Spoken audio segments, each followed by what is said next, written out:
지난해 대한민국에서는 1차 재난지원금의 이름으로 기본소득이 시행됐습니다.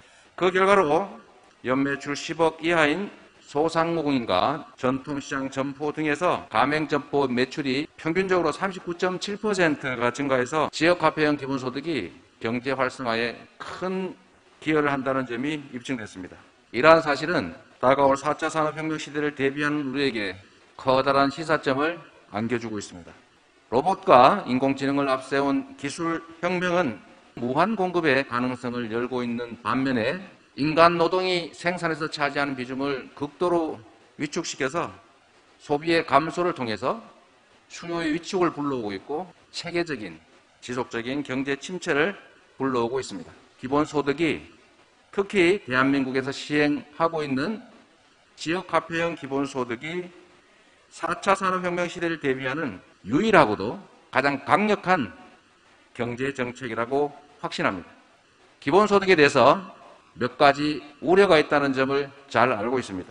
다른 나라에서 하지 않는데 우리나라가 어떻게 할 수 있겠느냐, 그 막대한 재원을 어떻게 조달하느냐라는 것입니다. 그 반대로 오히려 대한민국이야말로 기본소득을 선도할 수 있는 최적의 조건을 갖추고 있다고 생각합니다.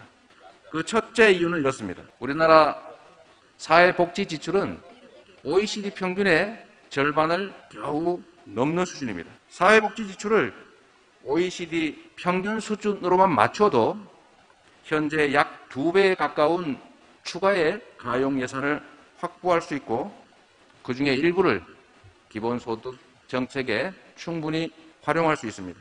이미 많은 재원을 들여서 고복지 체제를 유지하고 있는 선진국들과 달리 복지를 늘려가면서 동시에 기본소득의 일부 재원을 투입해서 복지정책과 기본소득 정책 간의 경쟁을 유도하고 새로운 미래를 열어갈 수 있는 큰 잠재력과 가능성을 품고 있습니다.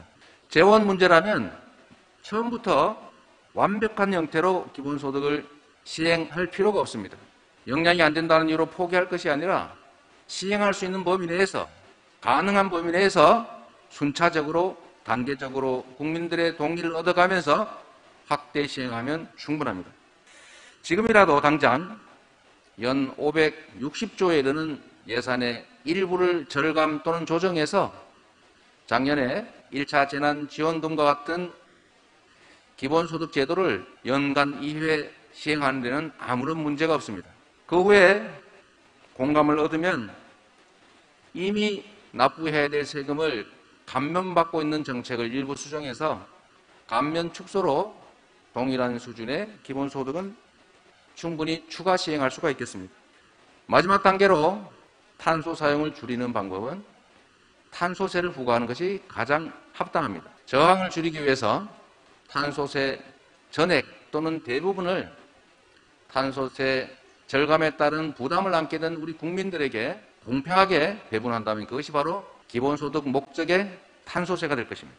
부동산 불로소득을 일부 환수한 기본소득 목적 토지세, 기존 세금체계의 기본소득 목적에 특별 추가 징수를 하면 얼마든지 재원은 마련할 수 있다는 것입니다.